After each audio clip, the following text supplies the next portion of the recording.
I'm so excited. Don't even think about it, kitten. Think about what? Think about anyone else other than you?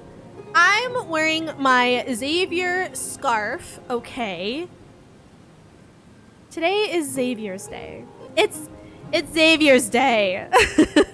So with chapter 1, we officially met Isaiah. We had met him before, kind of, when he was in the hospital.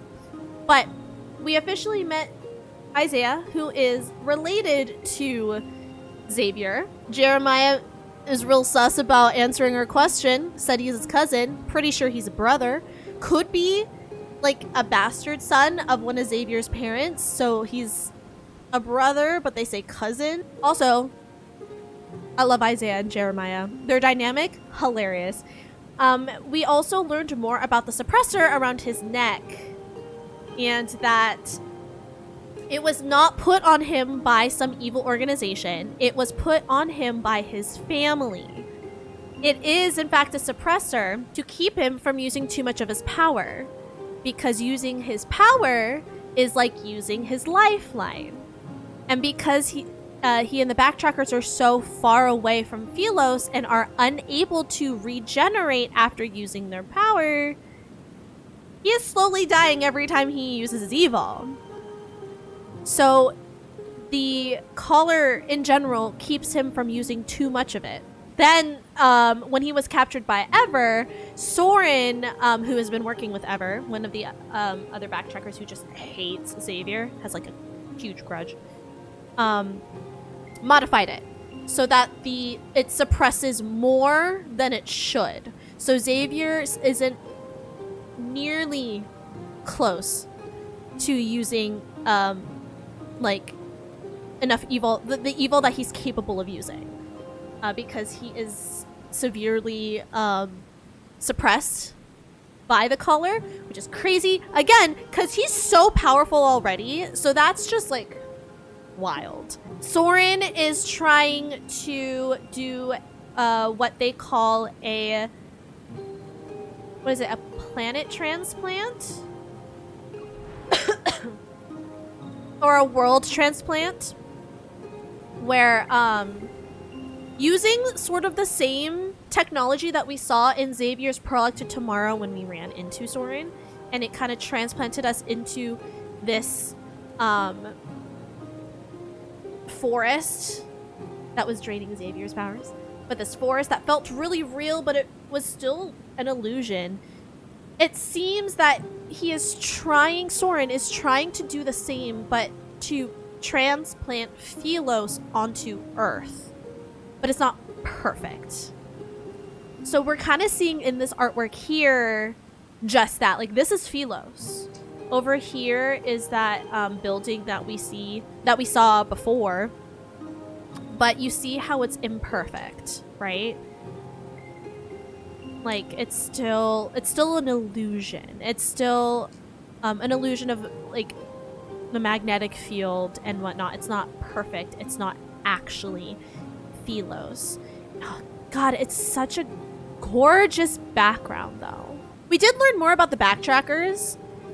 There was much more than I had initially thought there were for this expedition.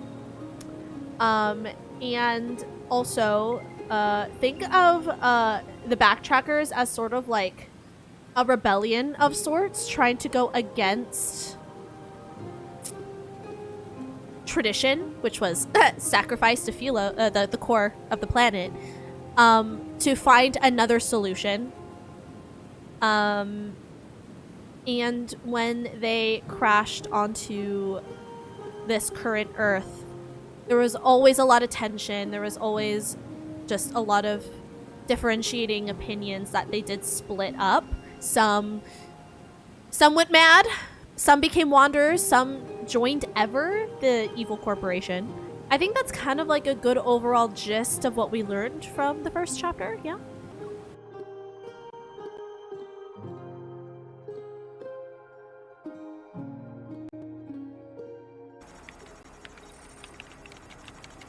Unbeknownst to anyone, a small flower delivery truck sits at the end of the aerial tunnel's frontage road. The vehicles blend into its surroundings. Jeremiah's movements have reached a level that's beyond my comprehension. I've heard of space warp technology, but I always thought it was nothing more than a theory, something for the distant future. I feel a little nervous. But that anxiety quickly recedes like a tide when I hear a poorly stifled yawn.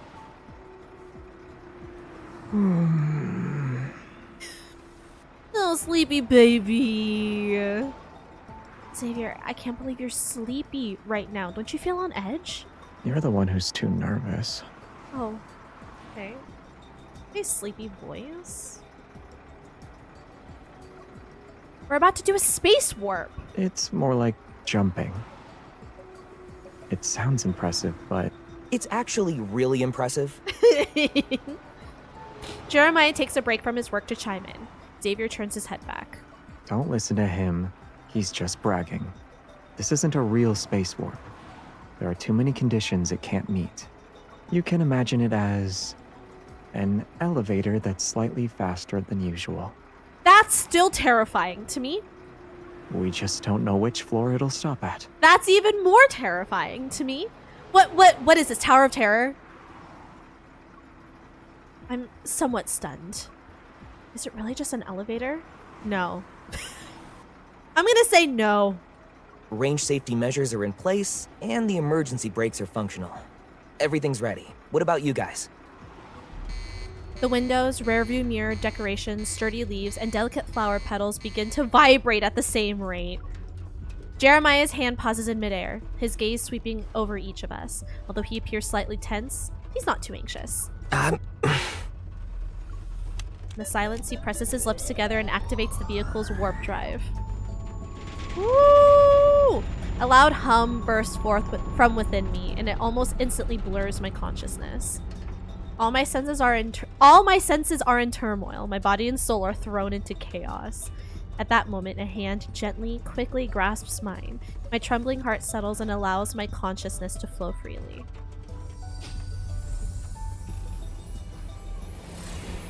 No.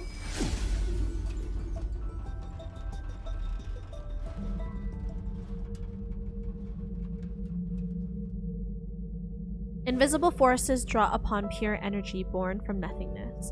They twist time and space. They accumulate and condense. Invisible forces drawn upon pure energy born from nothing. Oh, I already read that. A giant star's death builds the framework for this energy. A collision in a binary star system strengthens its form. A wave of meteorite bombardment covers it with an outer shell. Finally, a faint fluctuation from cosmic strings sends it into orbit. After being incubated for hundreds of millions of years, it takes on the appearance of a young planet. Ooh.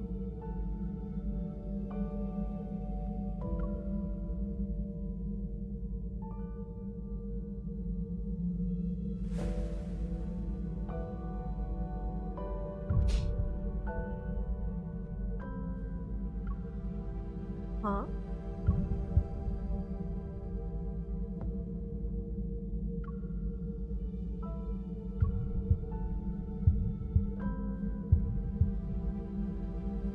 Girl, are you okay?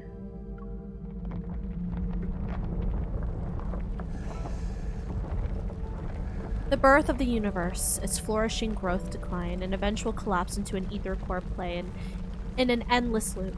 It's a cycle of perpetual renewal. Light and dust flicker as they float past. At first, it's impossible to tell whether I'm moving forward or backward, ascending or descending. It's as if my consciousness is being swept along a river. It converges in the torrent until it falls into the vast ocean of the cosmos. At that moment, the flowing universe calms and reaches a complete standstill. It's a perfect time to wake up.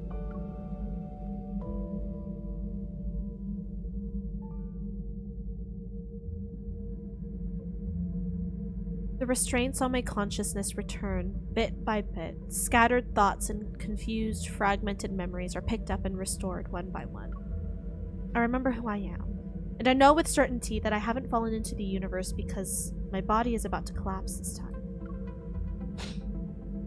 Was that because of the space warp? Everything in my periphery is still, and the universe is frozen in this moment. The past, present, and future converge like countless rivers meeting at the same point. Time loses its meaning, and everything throughout eternity unfolds within my consciousness. Huh? In that moment of a thought flashing, something establishes a connection with me. It's a hollow planet. I look toward it. Then I see the dying planet whose energy has been depleted. Everything begins to flow. Massive artificial satellites sweep across nearby orbits. At the same time, a bright speck of light rises from the planet. Without any hesitation, it plunges into the torrent of space-time. It looks familiar to me. That's a ring-shaped ship. It's Traceback 2.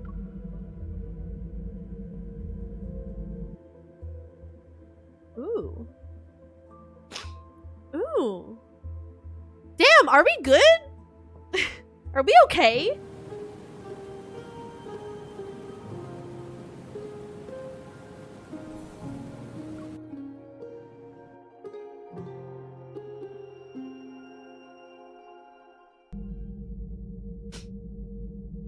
I see Traceback 2's starting point, and I also see every moment after it began its journey. Is Xavier in there? Repeating his name in my heart, I fall toward the ring-shaped ship. It's as if I'm descending into the river of time where it exists. The rising bubbles transform into stars of various sizes and scatter, and the ship's outline rapidly becomes clear. The stars on the spaceship's hull that I had seen aren't there yet. Scars. Did I say stars? The scars. The compartments that were broken in my memory are now bustling with life. This is what they looked like during their mission. The small spaceship's portholes frame several scenes of varying activity. On the cluttered workbench are equipment of various sizes, some familiar and some not. They sit in piles. Seen traces of them at Jeremiah's place. Two sisters who look alike are polishing their comrades' badges, the gleaming metal sparkling brilliantly in their hands. 5 or 6 people wearing the same uniform gather in the center. They're animatedly discussing something while looking at several holographic star charts with overlapping galaxies. In the distance, regularly blinking panels and instrument displays run smoothly, their faint light occasionally illuminating a distant figure. Their uniform. I feel like I wore one myself. Oh my god, is she remembering? Wait, hold on. Is she getting memories of another MC variant? Because, like, technically this wouldn't be a past life. This is a future life, right? Because this is, like, over 2 centuries in the future is when, like, where Xavier comes from. At least two centuries. At least 200 years. I watch the backtrackers from another space-time as if they're part of a vivid, lifelike, silent film. Most of them are people I never met before. So why do I feel a sense of familiarity? Because you used to be one of them. You used to be one of them before you became queen. The crowd around the holographic charts is suddenly agitated. I suppress my quickened heartbeat and move closer to the porthole. I can make out certain faces among them. Ooh! Let's do Jeremiah. In the center are 2 figures, and one of them seems to be Jeremiah. Why does he look like he just got into a fight? With Isaiah! I bet! After some effort, I finally recognize the person across from him, the one covering most of his face. He fought with Isaiah. That explains it. What about Xavier? I don't see him anywhere. As if in an omniscient dream, my consciousness guides me as I float along the exterior of Traceback 2. In the farthest window, I finally see a familiar figure. Look at him in this fit! Oh, I love it. The distance between the portholes is so great that he appears to be alone from the outside. He's away from the crowd located at the other end of the spaceship. But this doesn't make him seem lonely. He's watching the commotion and everyone is held within his gaze. Their relationships were really good back then. What happened? A gaze that transcends time and space is like dark matter. Even when it intrudes upon the world within the portholes, no one should notice it. But that figure wearing light-colored clothing suddenly gets up and walks toward the window. Xavier! My racing heart is seemingly pounding against my eardrum. As he moves closer, I unconsciously shift to the porthole as well. I don't know what my current form is. I only want to press my hand against his palm as it rests on the other side of the window. Oh, I hold. In that moment, those eyes that have already seen everything look out. His peaceful gaze is endless. I don't know if my figure is reflected in his eyes, or maybe the countless stars in deep space cover his vision. Space shakes violently. My unconsciousness grows hazy, and I only feel myself being pulled backward. I fall into something soft. This is a seat? A vehicle compartment? The spacecraft overlaps with the PHILOS delivery truck that's filled with flowers. My palm touches a window. It's not a porthole, it's the window of a truck. Everything instantly becomes real. Has the cosmic consciousness convergence ended? Cosmic consciousness convergence. Okay, alliteration. As if confirming my thoughts, the compartment keeps shaking. My consciousness withdraws from the emptiness of space at an increasingly fast pace. I can't help but feel a surge of urgency. I look toward my periphery. I want to see what lies at the end of the current where Traceback 2 is located. I didn't think I'd see a destroyed planet there. It's Earth. A certain voice rings out in my consciousness. That is Traceback 2's destination, and it's what will become of the current Lincoln in the near future. In the backtracking torrent, the Earth's core flows with the light once again. It continuously swallows the energy that had escaped. The tectonic plates that had already disintegrated are being pulled in the opposite direction. The planet's condition is being reversed. Among all this, a streak of silver light rushes toward the massive vortex formed by dust, meteorites, and planetary debris. At last, it's buried deep within the reformed planet. How could this have happened? Didn't Traceback 2 reach Earth? Panic grips my heart. My gaze moves away and Traceback 2 travels quietly through deep space. I see Xavier turn, and the cosmic fluctuation detector behind him receives a new signal. It's impossible to know what he saw. All worries sink into the sea of consciousness, and lucidity once again distances itself from me.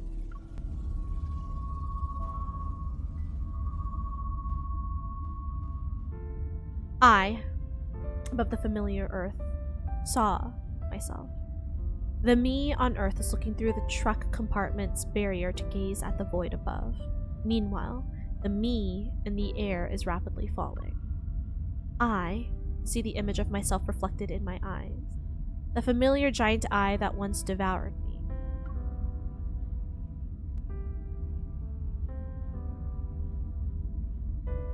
Once the observer's vision leaves the cosmos, the changes don't stop.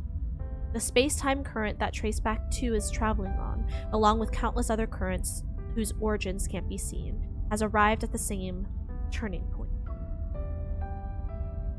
This is a turning point outside the natural order. Thus, their direction is changed. A predetermined future shatters.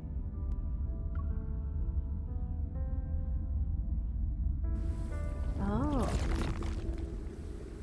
The air twists. A rift appears and it spits out a small truck.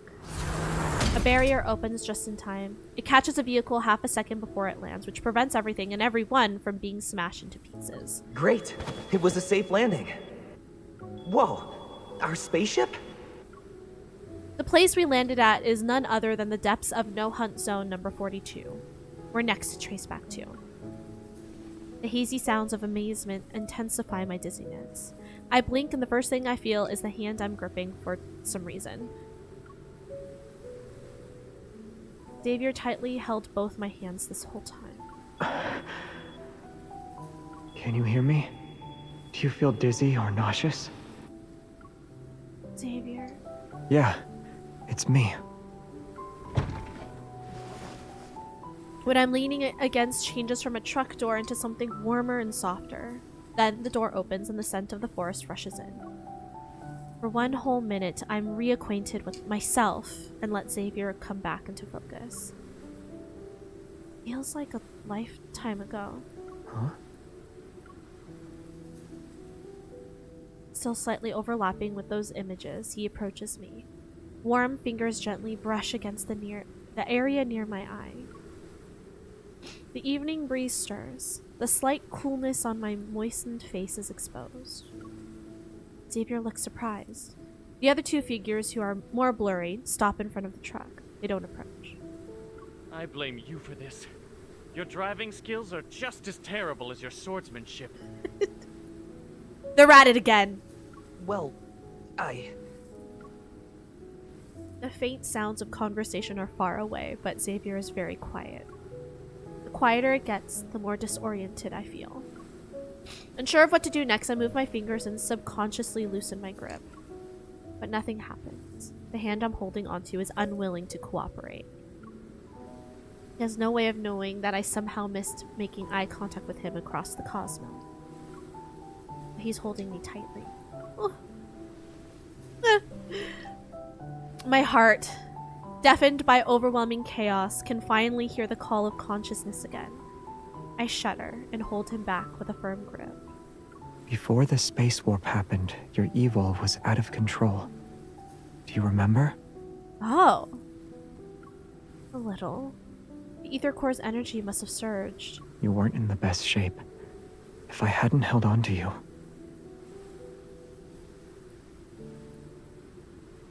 He pauses. Then he gently pats my head to replace those unsaid words. You are not hurt or anything? I feel much better. I'm just a little tired. No, I'm very, very tired. Weightlessness, dizziness, sensory integration issues, partial memory loss, all of them are possible, but they're only temporary. Good. I should have told you some tips for adapting to interstellar warps beforehand. They might have helped. That might have been a great idea, actually. But, you know. I know. We'll make Soren pay for this, too. I agree. In the end, I'm so exhausted that I lose the ability to think. Before falling asleep, the last thing I remember is me leaning against Xavier's shoulder. I listen to his slow breathing. That reality I had retrieved. It makes me want to cry. Lore, thank you so much for the options in the Discord. I'll look at them after stream. Also, who's better looking, Isaiah or Jeremiah? In terms of sprites, I have to say Isaiah. But in terms of personality, it's Jeremiah. I fucking love Jeremiah. But I want Isaiah and Jeremiah to have a BL spin-off. The bickering turns into passionate lovemaking. That's how it works, right? That's always how it works. Give the people what they want. Come on in bold, give the people what they want. Yeah. Hi, Cupcake. How are you? Where are we at? Okay, we're good.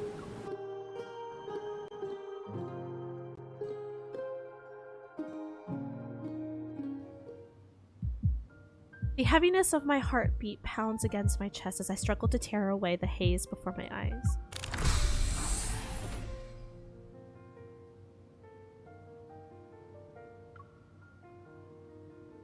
Seemingly enlarged, Xavier's face sways in my vision. I want to reach out and touch him, but I can only uncurl my fingers.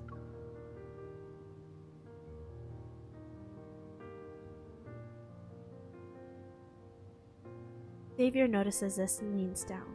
He playfully nuzzles my hand with the tip of his nose. Did you sleep well? How are you feeling? Better now that you're here. So close. Even simple words have the power to make me happy. Xavier isn't separated by the torrential space-time beyond my reach. How long was I out?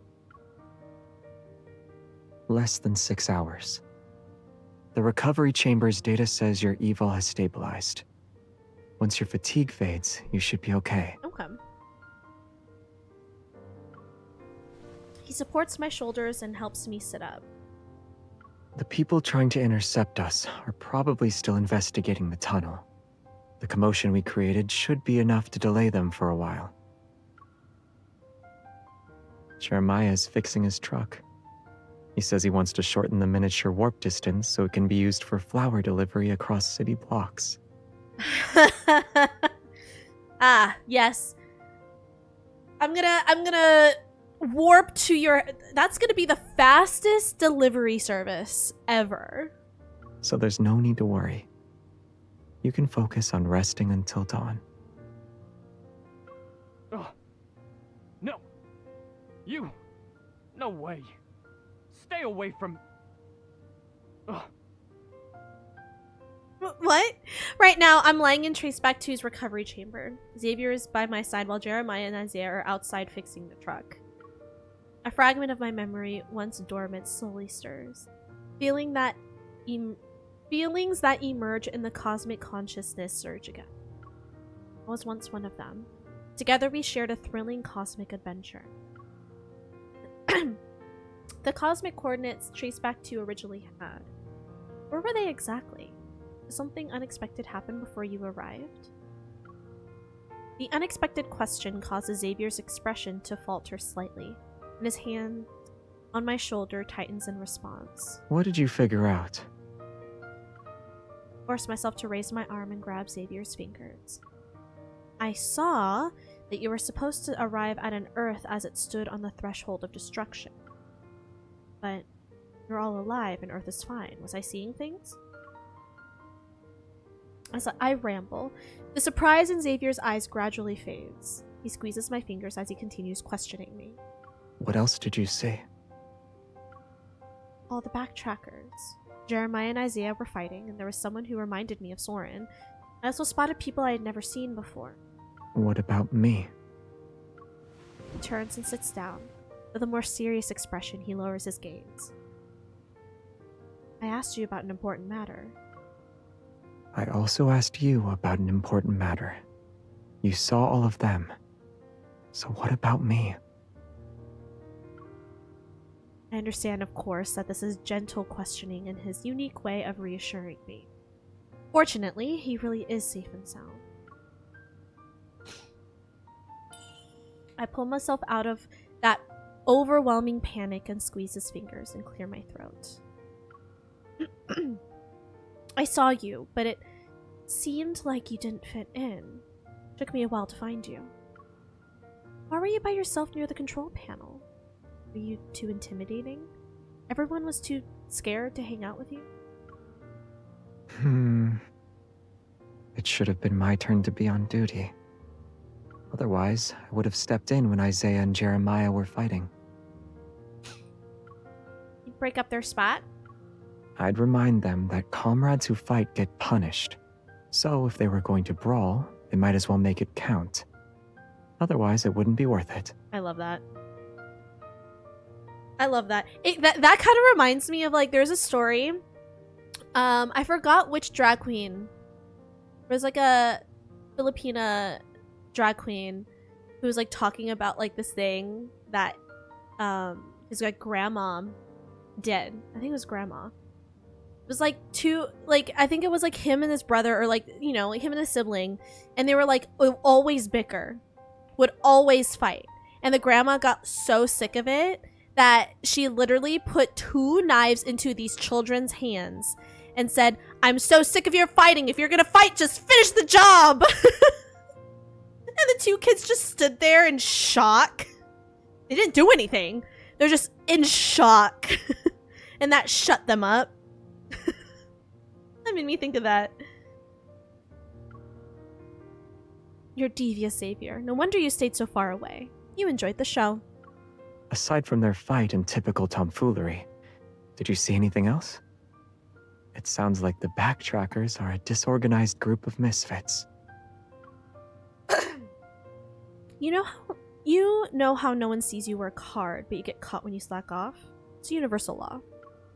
Besides, I didn't bother to look at anyone else once I found you. Xavier tilts his head slightly as if his curiosity has been satisfied. He finally seems willing to answer my original question. During our backtracking, I received cosmic fluctuations. The source of their transmission was unknown. Was it like the signal from deep space that we received in 2034? Xavier freezes for a moment. Then his expression suddenly softens, his smile carrying a profound meaning that's difficult to read. Maybe. Although their source couldn't be traced, they weren't difficult to decode. I'm very familiar with the encryption method. They sent coordinates that were similar but different from the ones we originally had. At the time, I wasn't sure what that meant. For certain reasons, we decided to change coordinates at the last minute. The landing time ended up being a bit more off than expected. How much? A little over 200 years. My eyes widen as I stare at his face. I blink once, then twice. I thought I understood you enough already, but I never expected. It wasn't that big a deal. 200 years is just a small ripple in the endless river of time. What happened after that? What were you supposed to do once you landed on an unfamiliar planet in the wrong time period? I should clarify something first. Whether it's a journey with time travel or a displacement of 200 years, both are already in the past. You don't need to worry about the hardships we've already endured. Look at the silent damage traced back to. Its voyage crossed the barriers of time and space and carried grand, heavy ideals. Backtrackers who escaped fate's crash once greatly cherished it. What made them have the resolve to leave it behind?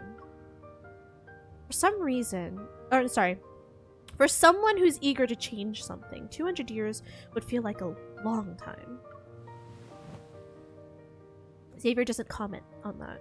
Instead, he holds my hand and stands up. Are you feeling better? I want to take you somewhere. I read. Thank you. The deep, inky darkness is diluted even though the horizon hasn't broken free from the merged silhouettes of distant mountains and dense forests. At least the night isn't as dark anymore. Xavier brings me to the back of the spaceship. Scars cover the hull, and tangled exposed cables hang like sinews? He pushes the vines aside and opens a small hatch door hidden underneath. There's an internal network composed of chips. This is Traceback 2's energy transmission system module. What you're seeing makes up roughly 3/1000ths of the entire system. If there isn't enough energy to power it, the spaceship will lose propulsion. Over those 200 years, repairing the spaceship became everyone's primary concern when we realized that achieving our goal would require careful, long-term planning. He takes my hand and places it on the delicate panel. Use your evil to sense it.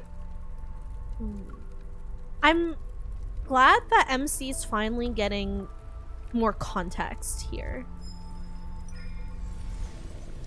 The transmission system suddenly turns on. Oops. Sorry. The transmission system suddenly turns on. It rapidly consumes my energy, but the process of converting kinetic energy as well as the transmission isn't smooth. It's like a pipeline with too many breaks. The loss during transmission is very high. Is it because of the damage? It's the opposite. His large hand covers mine, and the calluses from wielding the sword brush against my skin. They carry the solemnity, solemnity.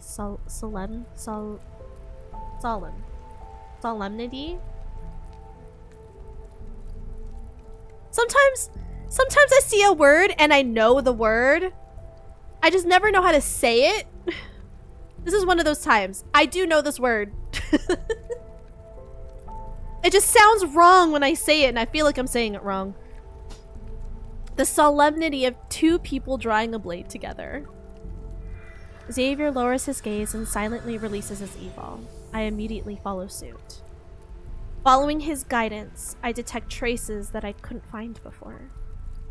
I sense several classes of evil, but the residual energy is already very faint. These are... It's the power of other backtrackers. This part of the transmission system has the least amount of damage. At the time, we decided to prioritize repairing it. What you're seeing is the result of that. Warmth flows into my heart along with his explanation. I gently touch the transmission system with newfound reverence and try to expand my detection range. It works. Now that it's several square meters wide, the evols I can sense become more numerous. Some are intense, others are gentle. Each seemingly has a different personality, just like their owners. 033034 in Section G is almost fully repaired. The next phase, If we continue to supply our all that awaits us is failure. Can we try again, please? Hey, you leaving too? this doesn't involve just one person. The spaceship, it affects everyone. Your orders, I won't accept. Is that Soren? That sounds like Soren. What the hell? Huh? What did...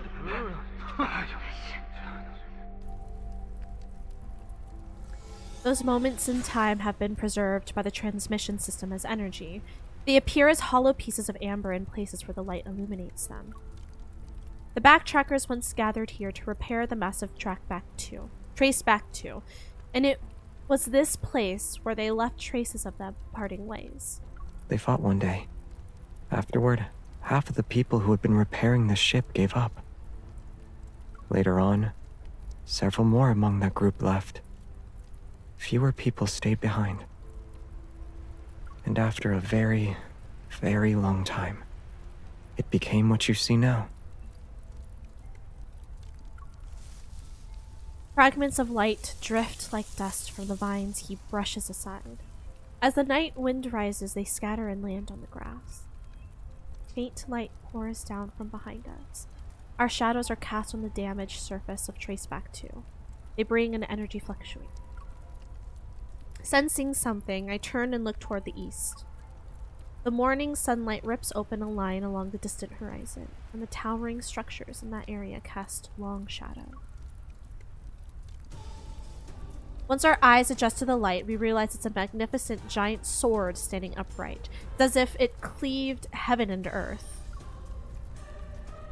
The hollow sword of the goddess. The holy sword of the goddess.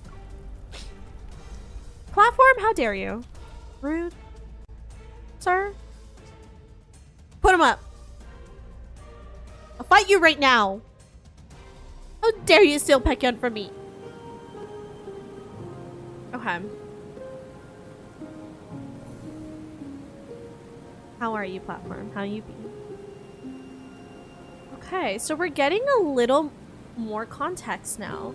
Which I like that we're getting this context through MC, because I feel like we've been getting context about Xavier's past through cards, through his POV, and not through like MC's POV. So I'm glad that we're getting some of the context we already knew, as well as some like clarification of things we already knew too.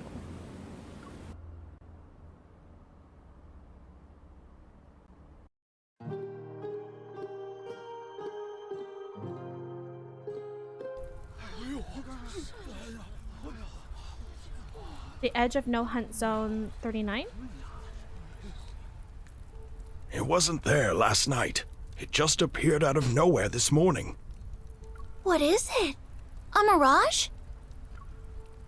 Morning light bathes the boundary between the city and the no hunt zone number 39. It illuminates the metal fence that's in front of the seclusion barrier and the old plaza. The crowd isn't gathered to gawk at the ruined streetscape from the old Wanderer attack. They're staring at the towering, sword-shaped monument that seems to have appeared out of thin air. It materialized earlier than expected. While we were rushing over from the no-hunt zone number 42, the panic triggered by the Holy Sword's appearance had been brewing for an hour. Outside the no-hunt zone that's been closed off, onlookers surrounded the area. Xavier and I weave through them. We move closer to the seclusion barrier. The anti-tracking devices I gave you were just thrown together, but they should still work. The only downside is the limited battery life. You have 5 hours at most. You better work fast. Got it. But getting a closer look might be a little tricky. It's daytime and everyone will be watching. Before I can finish, Xavier pulls me toward the stationed Evol police officers and flashes a vintage-styled wallet. Hello.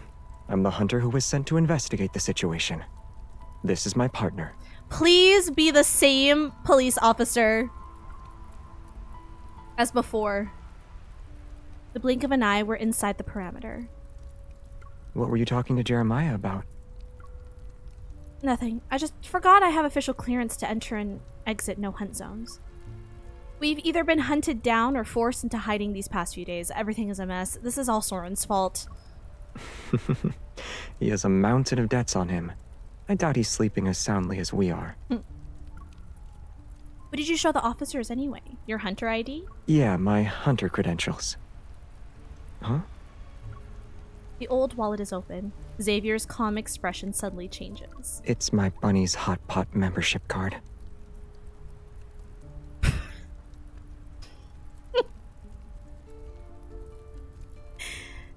I'm sorry, what? Your Bunny's Hot Pot membership card? We stare at the beaming rabbit mascot for a few seconds, then we decide to move on.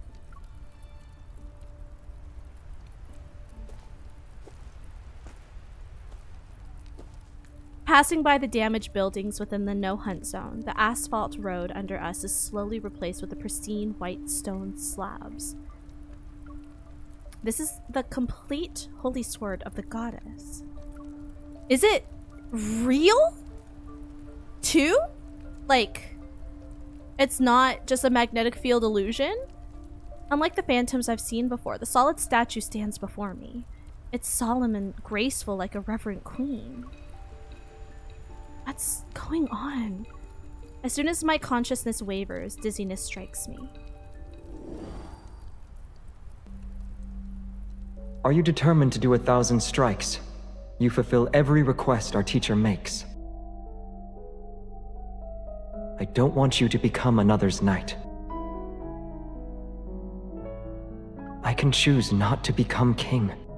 Oh! You can choose not to join the Lightseekers, who answer only to the royal family.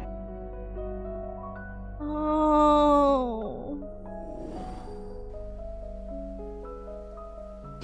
That was me and Xavier? A gentle breeze sweeps through the grass and my vision refocuses. Xavier stands beneath the giant sword, his palm pressed against the blade. As if transported back to that ancient time, he bows his head and silently recites something. Or maybe he's performing a ritual?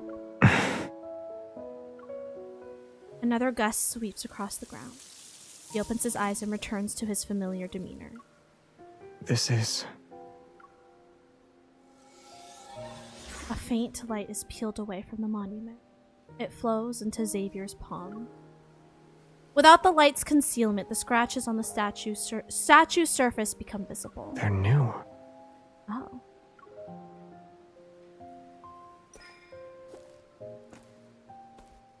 Did Wanderers from the No Hunt Zone do this? Wait, Wanderers haven't appeared in No Hunt Zone number 39 for a long time. Oh? Xavier, look, there's wavy leaf sea lavender! The flower that's found on PHILOS! Familiar yet somehow different, a cluster of small blue flowers grows close to its base. I reach out to touch them, but the petals wilt and disappear as soon as my fingertips reach them. Huh? Watch out. The unexpected turn of events shatters the tranquility. Xavier pulls me back, his blade ready to strike. Something's off. No. This descended piece of PHILOS isn't right. Can you sense the energy fluctuations?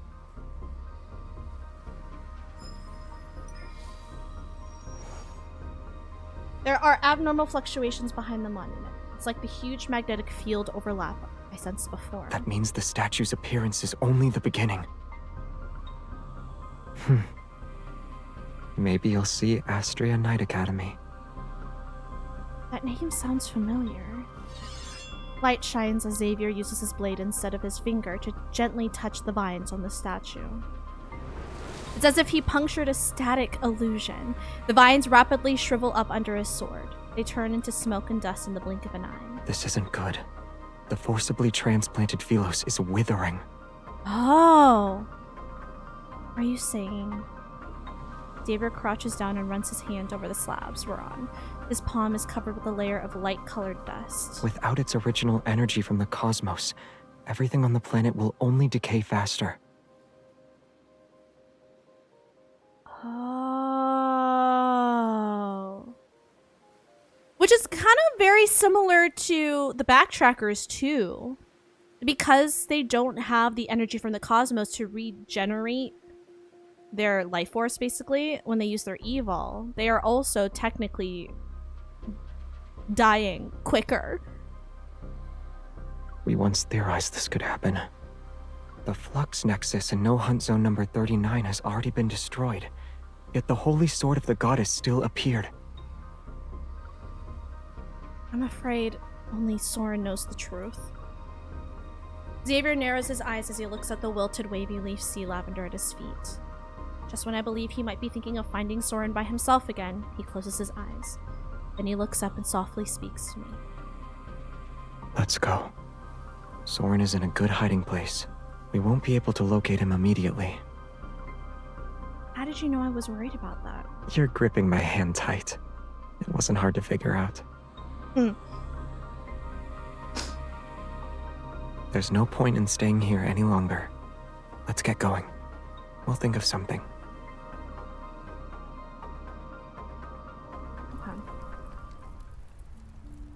When we return, the crowd of onlookers has only grown larger.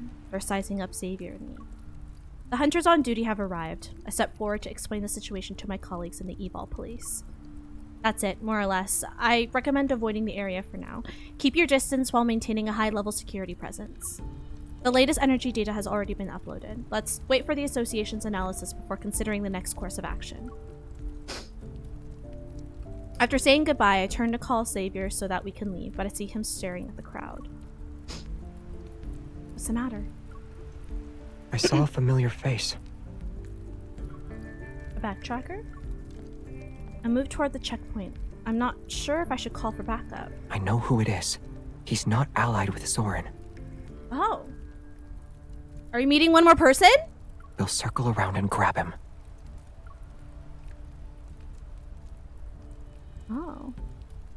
Xavier and I split up and blend into the crowd.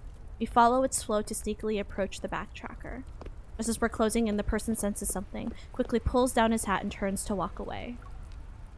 We've been spotted. Get ready to ambush him. Layers of people obstruct my line of sight. I struggle to push through the gaps as I chase after him. But whenever I'm about to catch up, I become unfocused for a moment. Stay at least 6 meters away. Keep your distance. He's a psychic class evolver. Get too close and there's a chance he could paralyze your brain or make you go blind. Oh, shit. He's strong. The backtracker quickly realizes we're keeping our distance and decides to use the crowd as cover to make his escape. As I'm about to close in, strong Metaflex suddenly falls. My concentration scatters. Oh. Wanderer! No, the scale of this Metaflex. It's a horde. Space is torn apart as several menacing figures fall. Wanderers lunge toward the civilians who have collapsed. I can't worry about the backtracker now. I immediately call the eval police to let them evacuate the civilians. Then I raise my gun. Beside me, he flashes and vanishes. In the blink of an eye, the blade has already sliced the Wanderer's claws. But what surprises me even more is the person who appears later is standing in front of the civilians. It's that backtracker. I'll handle this side.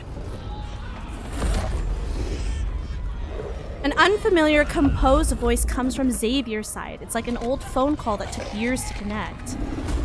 Who are you? Oh, you got a battle. All right.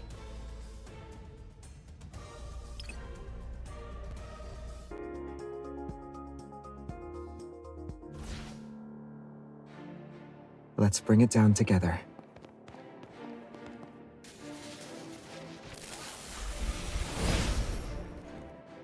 It's time. Here we go. Bring it on. Watch out. Eat this. Can you keep up? I didn't even sweat. Xavier. I'm here. Be careful not to get hit. Here we go. It's time. Here we The enemies are weak. Now's our chance. go back to the pit you came from. My turn. Keep up the momentum. Watch out. It's getting back up. Step back, now.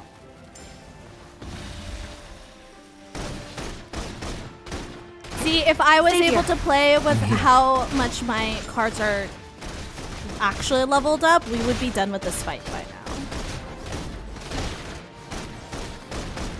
And I'd probably be playing with the king. Go back to the pit you came from. Let's move. I won't lose to you. It's time. Here we go. I'm okay. Let's take it down first. Time to get serious. Xavier! Xavier! I'm here. I I'm not hate afraid. playing with the End it. guns because you can only really target like one, possibly two enemies at a time. Light, shine down upon me. It's not Here I very... come. It's time. Here we go. It's done. Everything went well. What's the word? It doesn't like work out as well as I'd like. Nice, nice, nice.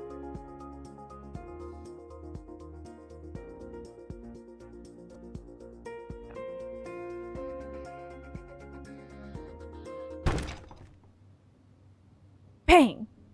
The tall, thin backtracker is pushed through the doorway. I follow Xavier and take a moment to glance at the small sign hanging on the door. No Worries Agency. Sounds like an organization that takes money to solve problems. Upon entering, I see the decor is just like the stuff you'd see in the offices of old TV dramas. Simple yet refreshing. They carry the faint scent of plants and wood.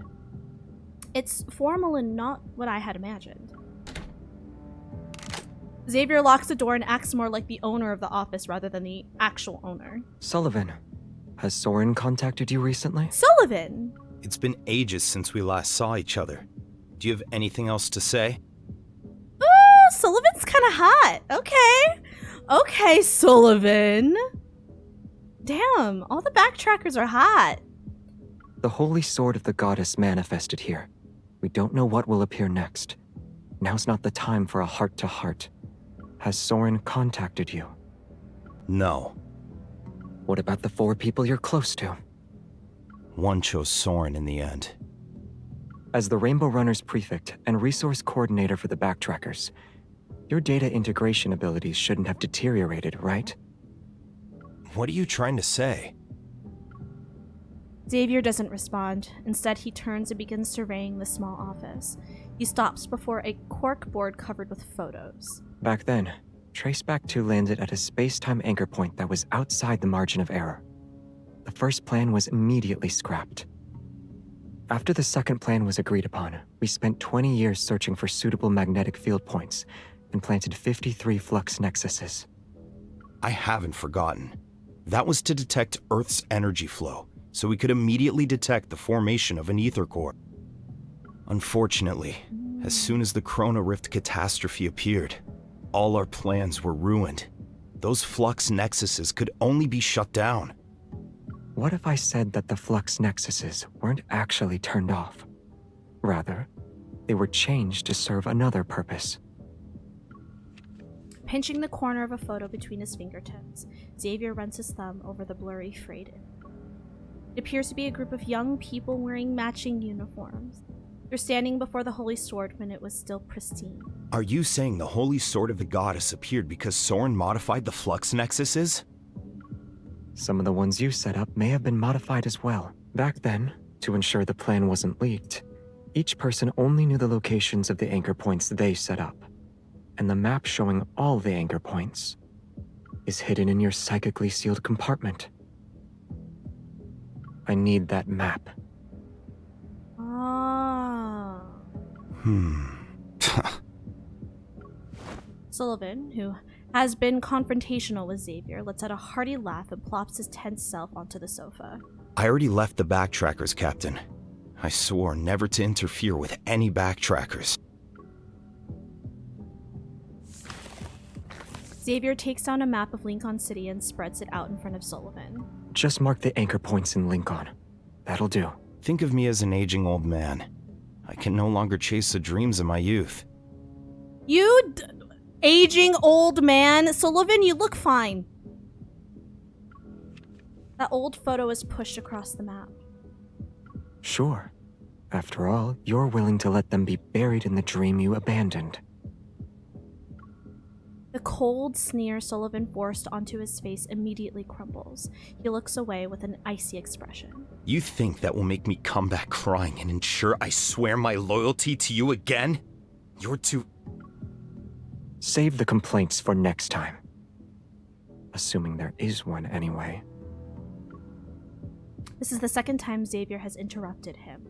I'm nervous because I rarely see him emanate an intimidating aura. With that kind of attitude, I can only hope Sullivan doesn't get angry and side with Soren out of spite. But the Holy Sword of the Goddess has appeared. Doesn't that mean Soren's plan might succeed? The Holy Sword of the Goddess was the first to manifest, which proves he remembers the oath we swore before it. He's staying true to himself. Shouldn't you be happy? But his actions are tearing PHILOS apart, which will accelerate the death of the planet.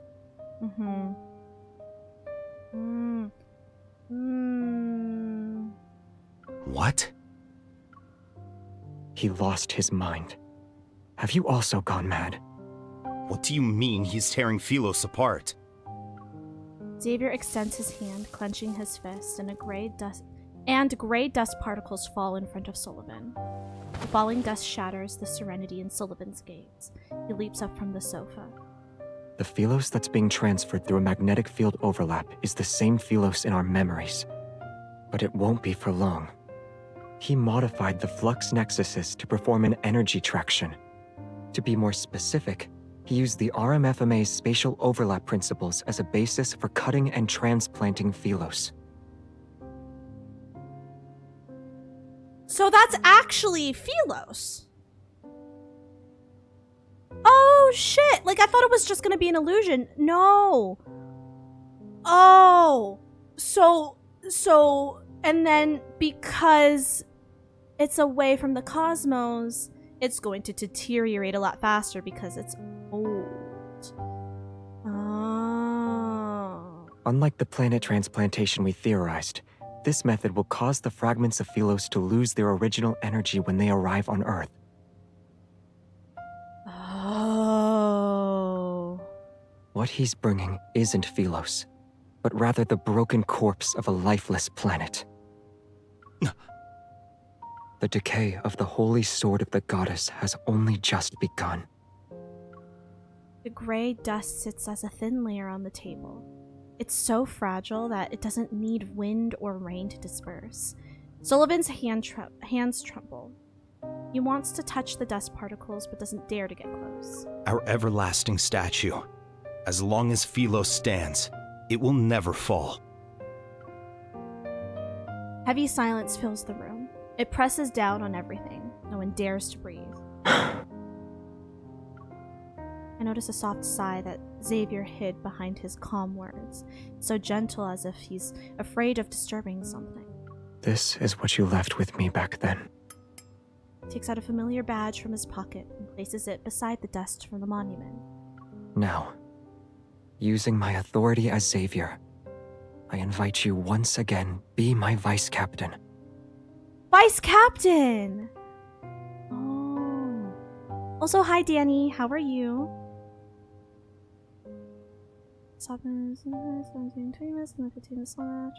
Ooh, nice. Also, thank you. It's a scarf. It's a official Love and Deepspace merch. It's Xavier's design. But thank you. There's a stack of neatly arranged forms on the desk. They match the office's interior. The note looks new and seems to be a request form for lost items. Mr. Yang, Building 12, Unit 102, urgently seeking a melodious, laughing thrush that flew away from the backyard at noon. I hope that melodious laughing thrush hasn't wandered too far. Let's go.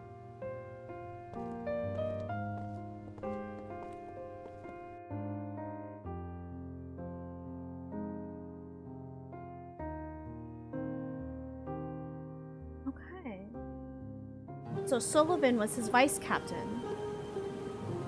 He was captain. Sullivan was the vice captain.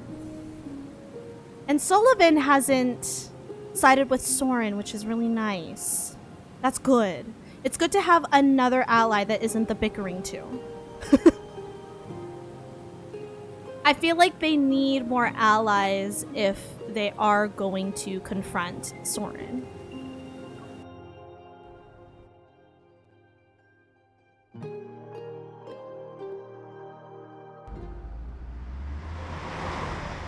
The streets outside the window are a blur as the hastily repaired truck carries us toward the other side of the city. You ran into old Sully? He opened an agency? He's doing work for his neighborhood? I'm not surprised. He's a people-pleasing bootlicker. And he has a forgettable face, too. Quiet. Shut the fuck up, Isaiah! Before meeting No one up likes with you, you. we I visited do. 3 locations where I remembered flex nexuses had been planted. No worries, Laura. Thank you for the lurk. 2 of them showed no activity, but we removed them just to be safe. The 3rd one we collected was at Triumph Avenue. The street in front of our academy had manifested. That was the first time I saw it so deserted. There wasn't a soul around. No one being present is a good thing. Seeing Jeremiah's confusion, I sigh as well and give him a short recap of the conversation between Xavier and Sullivan. The Holy Sword is deteriorating. The wavy leaf sea lavender is withering. These are all signs that point to the planet's energy being drained. But it shouldn't happen this quickly. Transplanted planets do experience a phase where their energy is taken away, but the new energy should be enough to sustain them through this transition. Earth's ether core hasn't fully matured yet. It can't meet the requirements to support PHILOS. The second plan requires an ether core that matures when Earth collapses. Then Earth's energy won't be directly siphoned if people start appearing in the magnetic field overlap. As silence falls over the truck, the clamor of Lincoln officially waking up drifts in. It's mingled with the sounds of rush hour traffic. Oh. So instead of... Oh. So it's one thing to transplant, the buildings and structures. But another if to transplant the people, and the people don't have enough energy to survive. Damn. Soren did a calculation. Even with planet transplantation, people still have a 53% chance of surviving the process. 53% chance? Basically, you have a half chance of living and a half chance of dying with the transplant? Are you joking? That is way too risky. Far too risky to try to transplant people. That's 1% higher than the chance of doing a successful backtracking. I think His Highness, the Crown Prince knockoff, is missing Soren again. The Crown Prince knockoff? This isn't an experiment. It's a gamble. When you first proposed the concept of backtracking, how many people supported you, Xavier? 80% of people thought you were joking, and the remaining 20% thought you were insane. Do you even remember how many times your backtracking experiments failed? It was okay for you to fail again and again, but when it's someone else's turn, it becomes a gamble? Is it because you're the Crown Prince, so you get special privileges?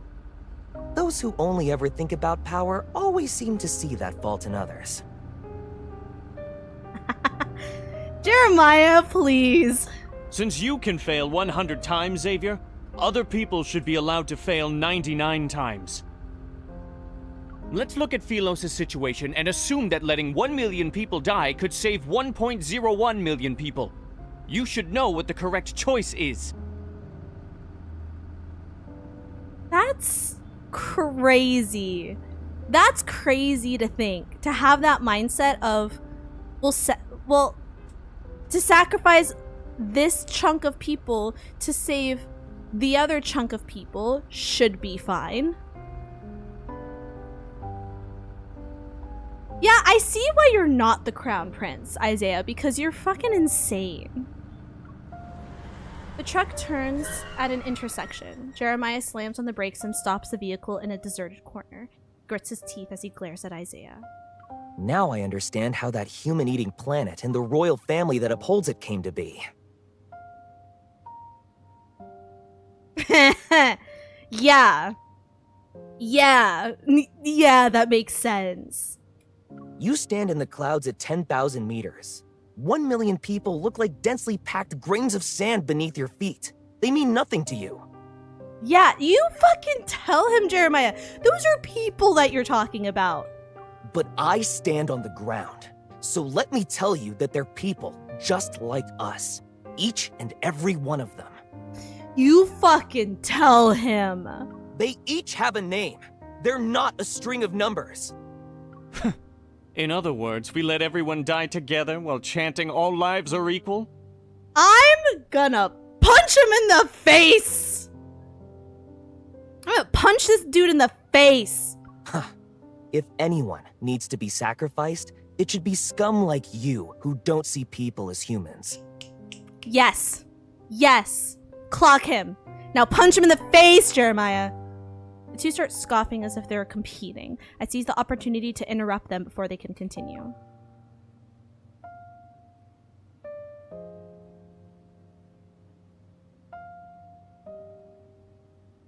Yeah. What? Okay, we're talking about PHILOS here. Great, that's great and all, but like, what about the people on Earth that you are risking with the idea of a transplant? What happens to the people on Earth? Have you ever thought about Earth? Does our planet need to die? Earth's collapse during the apocalypse is inevitable. Why should we worry about Earth if we can't even save PHILOS?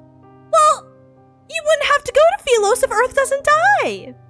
How about that? You only go to PHILOS because Earth is inhabitable and dies. So if Earth never dies, you never have to leave. So why not save Earth?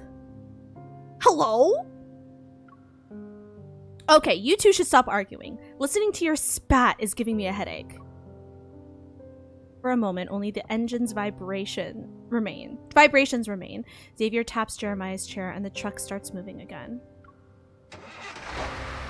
Operation Backtrack's first choice was to take the planetary core, which only forms when a planet is dying. It's like taking organs that are still viable from a dying person's body and transplanting them into someone who needs them. Okay. That's fair. I can understand that logic. When we made that decision, we knew how great the risk of landing during a planet's destruction would be. We might get caught in cosmic winds that form because of the energy.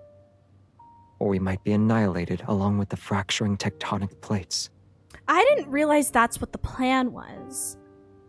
To take Earth's core from at the peak of its death. Take that core, bring it back to PHILOS. So PHILOS has a live core again. But the reason why every backtracker agreed to it? We refused to survive by sacrificing some to save others. Clock him. Clock him. 'Cause literally to keep PHILOS alive, they send sacrifices to feed the dead core. And again, MC, every regeneration, or I guess is the word I'm coming up with, of her, with her ether core heart, she sacrifices herself to save her people, because it just keeps the planet alive just a little bit longer. Bro. So even if we needed other planets' planetary cores, we had to wait until the planet died. PHILOS' new future can't involve endless sacrifice again. Good. Good. His gaze, sharp and intense beneath a calm surface, is directed toward the rearview mirror. It's as if he can peer into the hearts of his two former teammates through it. Should we ever reach a moment when sacrifice becomes necessary, we only have the right to sacrifice ourselves. We don't decide who lives or dies. Good. So, this topic lacks the necessity for discussion on a fundamental level. Yeah.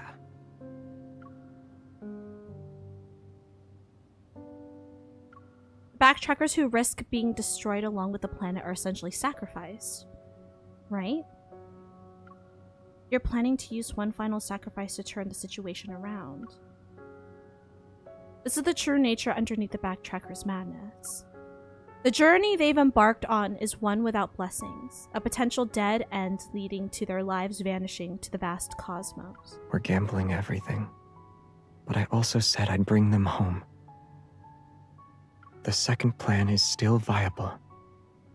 However, external thorns won't be the only obstacles. There's also the human heart. Xavier lowers his gaze. Maybe nothing can shake his resolve, but what about the others? Okay, well, some of the Backtrackers are dead, so I don't think you're bringing everyone home. Who would have thought that even this abandoned park in the old quarter had a flux nexus for years?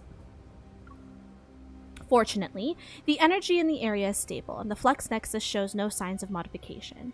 After removing it, our search is interrupted. The flux nexuses we were aware of are just these. What about the others?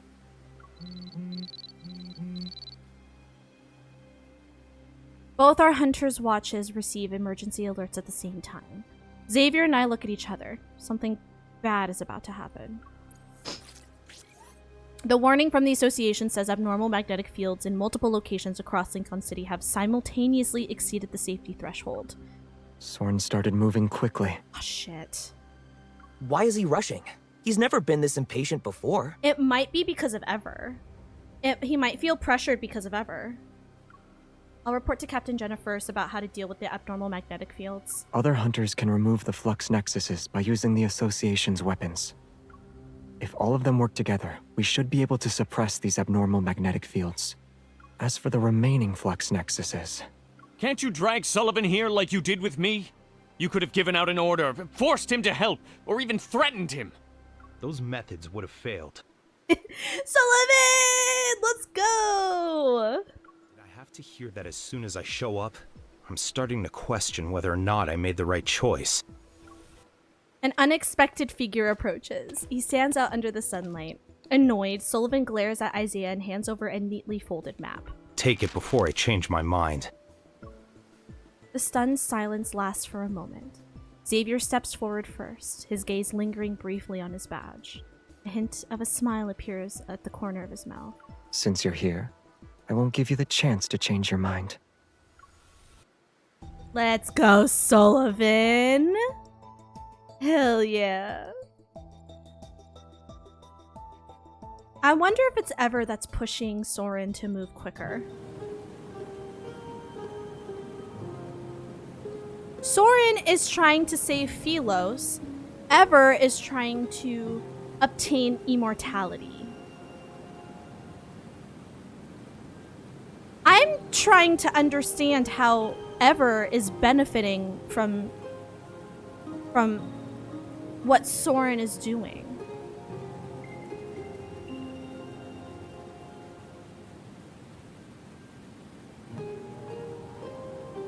I feel like I'm missing something.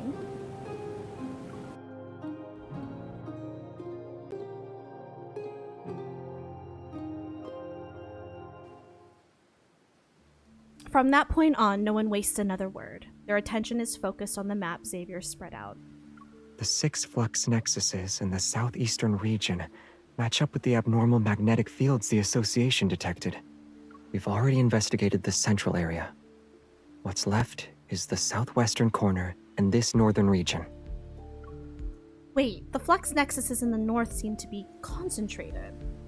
We've calculated the detection points for Earth's energy flows. The northern areas in Lincoln City are dominant zones. Ooh. As far as I'm aware, at least 3 backtrackers have planted flux nexuses in this region. Isn't that no hunt zone number 39 where the holy sword of the goddess stands? No wonder a large magnetic field is still present. If I may. The magnetic field around the holy sword is like the largest putrefied area on a flower petal. If that was the only one, the flower would take 3 days to wither. But if other putrefied areas appear, they'll rapidly connect into a decaying network. The time it'll take for them to wither will be significantly decreased. Cut to the chase. How much time do we have? Jeremiah opens his phone and runs calculations using a temporarily constructed magnetic field data network. 3 hours. Well, that's not a lot of time. We need to destroy the real flux nexuses that are around the holy sword within 3 hours. No pressure or anything. Just 3 hours.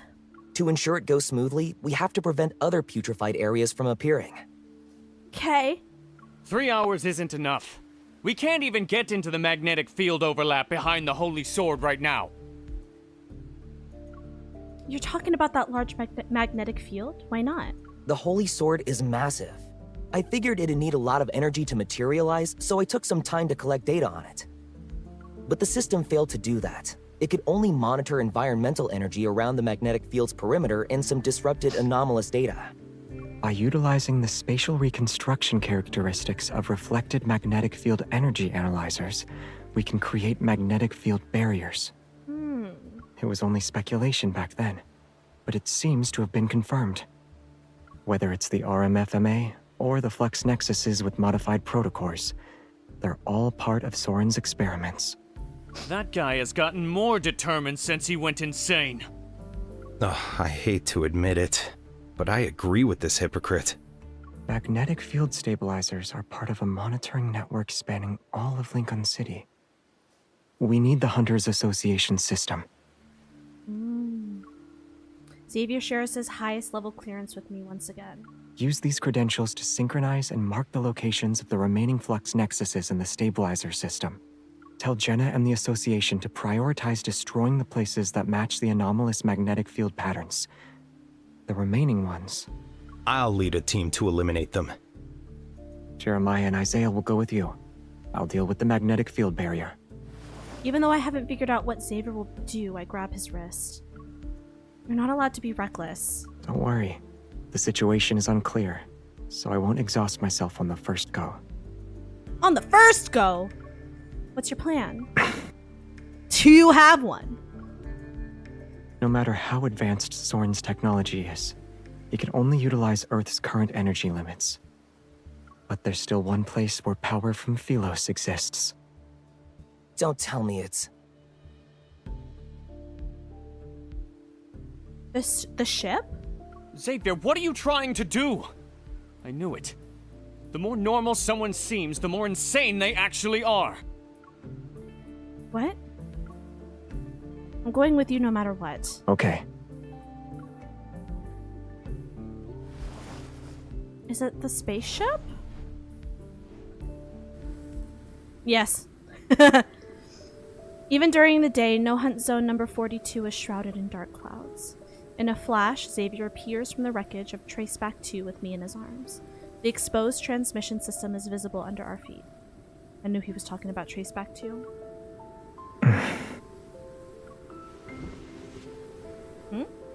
Xavier gets down on one knee and traces the damaged edges. The central panel lights up.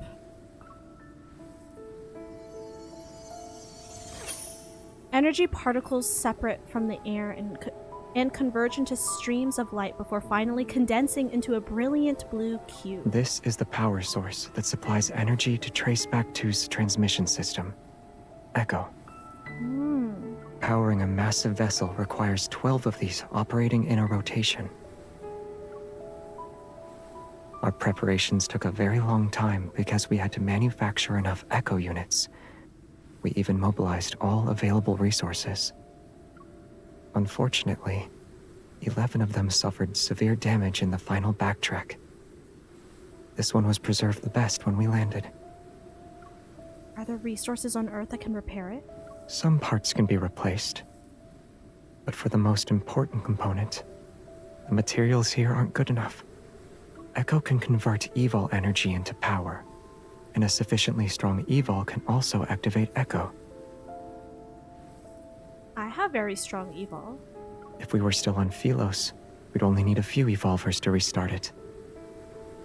But here...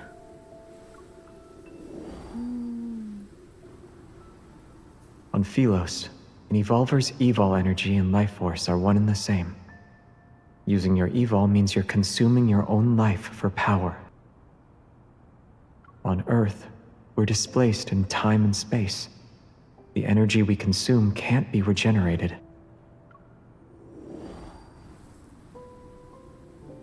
With the current state of our evols, we can't do it. He clenches his hand into a fist and presses it against the spaceship's rusted hull. In other words, the one we have now is your last hope for restarting Traceback 2. But it will never have a chance to awaken again.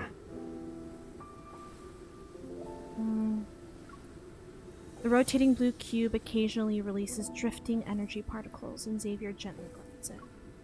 It's like he's holding a weak heart that's still beating. Xavier.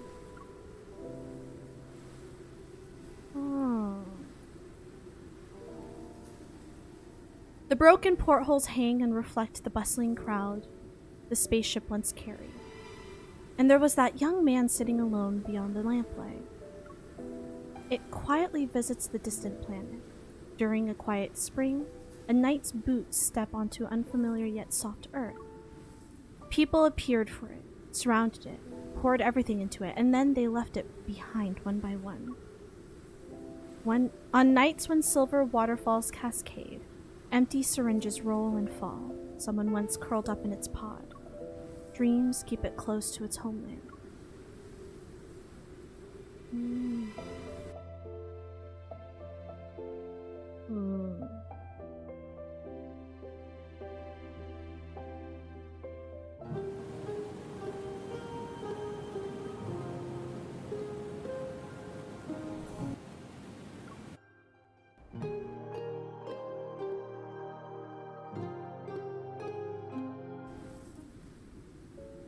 Xavier, Are you really gonna use up the spaceship's remaining energy?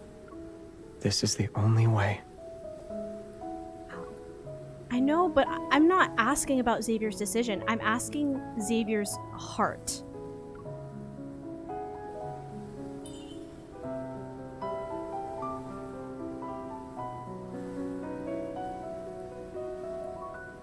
I take Xavier's wrist and place it against his chest. It's obvious. It's obvious. It doesn't want to do this. He freezes. Only his heartbeat that's transmitted through bone and flesh pulses in sync with Echo's flickering blue light. The Backtrackers are a group seeking death, and Traceback 2 is their ferry. It's harsh, but we didn't deny that assessment. Not even once. If you destroy this final cube, then you can never fix your ship. There's like 0 chance of fixing your ship to go back to PHILOS. That will no longer become a thing. Not, at least not in the immediate future. So this is a tough decision to make. You said that you would bring back the Backtrackers back home, you know?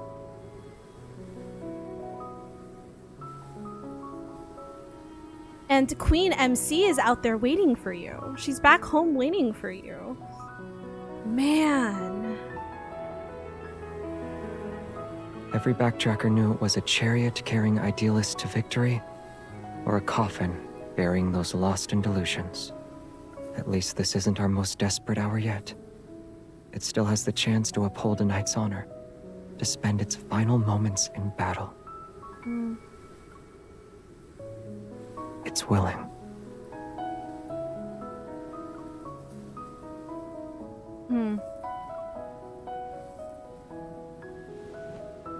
I guide his hand down to gently grasp the blue cube.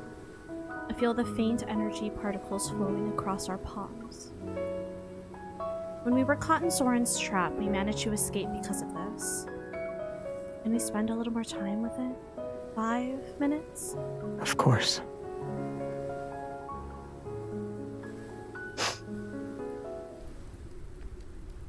No Hunt Zone number 42's lush expanse stretches out as we sit side by side. We let the forest breeze wash over us. The past few days keep turning over in my mind, and I find myself grabbing the moments that stand out to me. The badge you left for Sullivan looks a lot like the one I saw on Isaiah. They're badges from the Order of Lightseekers. The stars on Isaiah's badge represent the Star Hunters, and the arc on Sullivan's represents the Rainbow Runners. All the Backtrackers were part of the Order of Lightseekers, and most members of the Order of Lightseekers were students from Astria Night Academy. That name is familiar for some reason. And the memories that came back to me at the Holy Sword of the Goddess, I think I was one of them. Of all the Backtrackers, if all the Backtrackers were part of the Order of Lightseekers, then Isaiah really was wearing their uniform? Yeah. That explains why he treasures it so much. It's a shame I never got to see you wear your knight's attire. Jeremiah made a few new sets. According to him, they're perfect replicas. There might still be a chance. His skills are incredibly versatile. I can't believe he can even make clothes. Quite a few people used to go to him for repairs. Isaiah's outfit was well preserved because of him. Isaiah's outfit was well preserved because of... Yeah, okay. So they... Again, Isaiah and Jeremiah, BL spinoff. I need it. Some of our comrades were skilled at maintaining our badges. They'd polish them until they shined. Sullivan's Evol was remarkably effective at treating insomnia. Everyone called him the Sandman behind his back. Cute. Who would have thought his powerful Evol could be used like that? Scenes from that brief encounter spring to life. Through his stories, the faces I glimpsed through the porthole become real one by one. As I try to imagine their time together, I can't help but smile. Yet, my heart is heavy with emotion. How did the backtrackers end up like that? Xavier shakes his head as if he shares the same confusion. It's also like he's using the gesture to suppress certain feelings once more. On a ship that could never reach the shore, the food ran out. Someone said they were willing to sacrifice themselves to keep everyone going. I told them to abandon ship, even if it was temporary. They wouldn't accept it. It was the ship carrying them in their search for humanity's only hope. All the while, they bore every curse, every ounce of scorn. Leaves drift on the wind. Xavier catches one, holds it between his fingers for a moment, and then lets it return to the breeze. Maybe he let things go like that before and allowed those close to him to walk away. The arguments grew heated, and someone accidentally damaged Echo. I didn't stop it in time, and the backtrackers fell apart starting at that moment. Who? Who did it? Who? That's how those evil energy wound up there. But your evil was in the deepest layer, and Echo wasn't completely damaged. You protected it. Why didn't you tell the other backtrackers? You could have said that it was possible to repair the spaceship. Very few people can fight against the passage of time and guard an uncertain future. In the end, only you remained. And you're the person who advised everyone to abandon the ship while continuing to watch over Traceback 2. I wasn't alone for long, though. After I discovered what Jeremiah was doing to the spaceship, I stopped repairing it. The necessary materials were already scarce to begin with. He took more parts, and I could only fix so much. God damn it, Jeremiah. I wish you lived as freely as Jeremiah, even if it was just for one day. Aren't I already doing that? Being able to go wherever you want isn't freedom. Following your heart is. Take right now, for instance, Xavier. Do you dare to say you're not sad? There are no backtrackers here, no knights, you're not anyone's captain. You also have the right to be sad. You can grieve. His body tenses for a moment before pulling away from my shoulder. He takes the only warmth in the wind with him. For some reason, I hold back the urge to turn around and look. My heart knows retreat isn't an option. I won't hesitate nor have any regrets. I will take Echo. But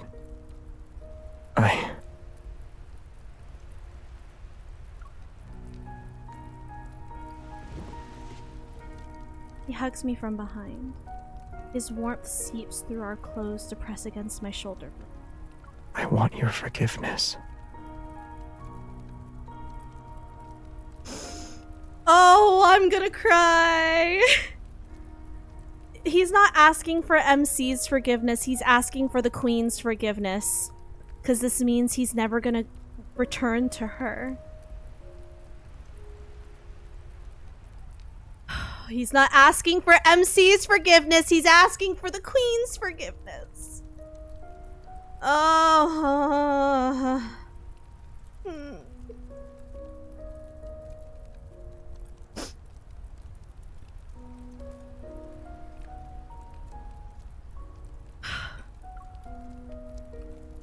I bite my lip. I'm grateful that I didn't turn around. He doesn't need to see the tears welling up in my eyes.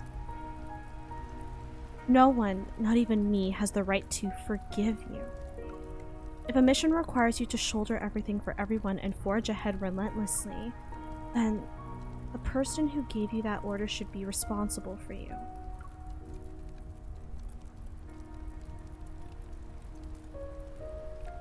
Take Echo. This is my decision, and this is an order I'm giving to you. So he doesn't take all the burden. Oh. My memories are somewhat hazy, but I know we fought side by side on PHILOS. Maybe we were close, or maybe we also parted ways. But right now, I'm here. I'm by your side. Since taking Echo is the only option, this is a decision we're making together.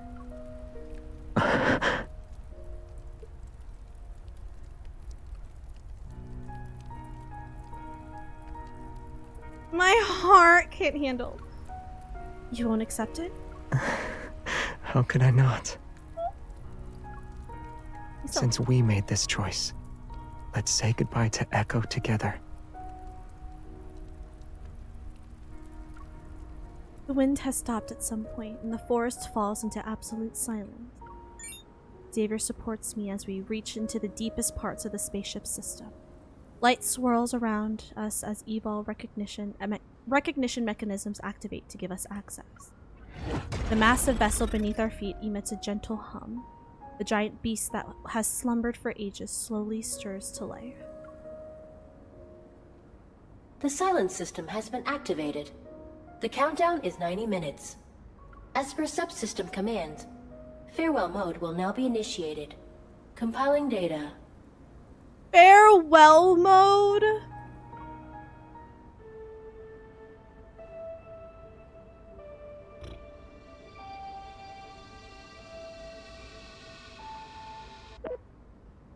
It's been a long time, Captain. The vital signs monitoring system shows that nearly 3/4 of the backtrackers are still alive. I'm glad. In 88 minutes and 39 seconds, I will join Traceback 1's remaining cables and enter eternal silence mode. For humans, farewells are always heavy, but please do not gaze upon extinguished stars. Someday, when time no longer exists, new stars will rise from where the old ones fell. Good night, backtrackers. Good night, universe. And good night, moon! Oh God. I brought tissues. Mine are on the other side of my room. Oh my God. Wow. Damn. Oh, what a great way to end that chapter. Now we do our battles.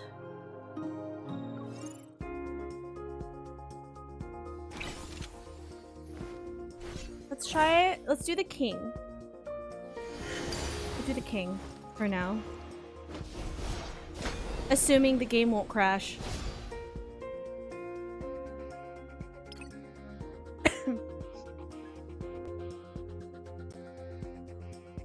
I know like I'm blocking most of it. It's not really that interesting to watch, but you can see a little bit of what the king's battle mechanic is like. Oh, man. That's... Xavier really doesn't allow himself to show much emotion, does he? He always feels like he has to be a captain or a crown prince, like part of royalty. He doesn't really show a lot of vulnerability. You and I will turn the tables. Another soul. Your fate has been sealed. I shall be the judge. Damn. Very Pay quick attention battles. to its moves. Weak. Everlasting night. Time for slaughter. Your fate has been sealed. I shall be the judge. We knew how this would end. A king and queen fighting together. Easy peasy lemon squeezy. I want to go back to Lumiere. Yeah, I want to go back to Lumiere though. I prefer watching Lumiere than I do watching the king. Whoops. My bad. I pressed the wrong button.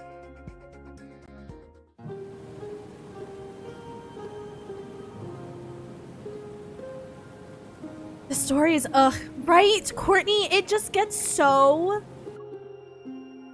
deep. Oh, do I need a...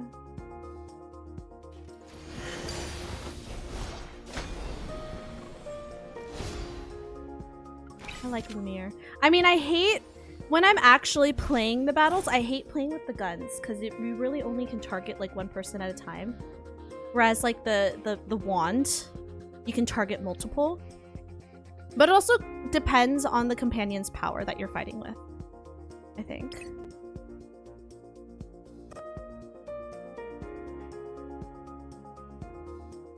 They do an amazing job at writing, right? They really do. It's one of the reasons why I truly love this game so much. Ah.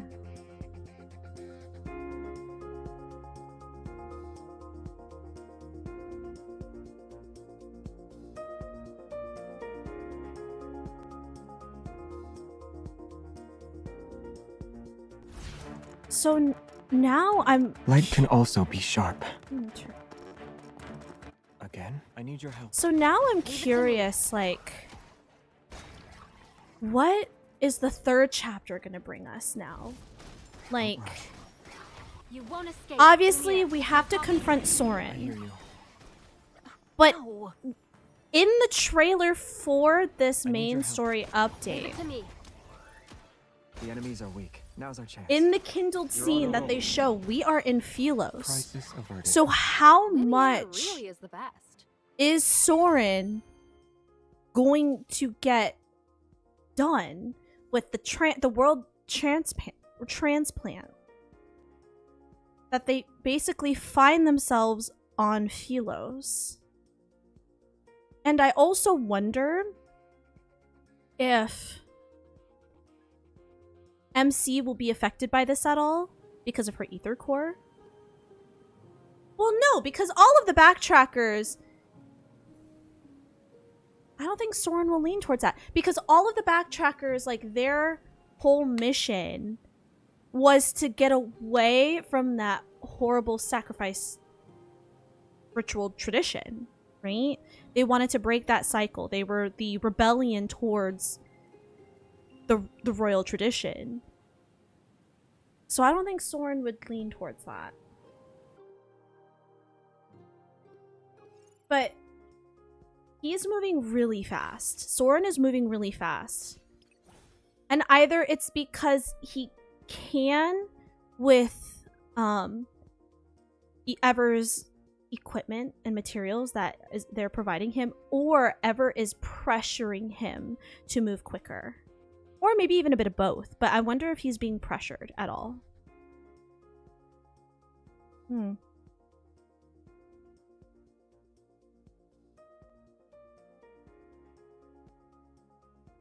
I'm really curious Something about this feels familiar.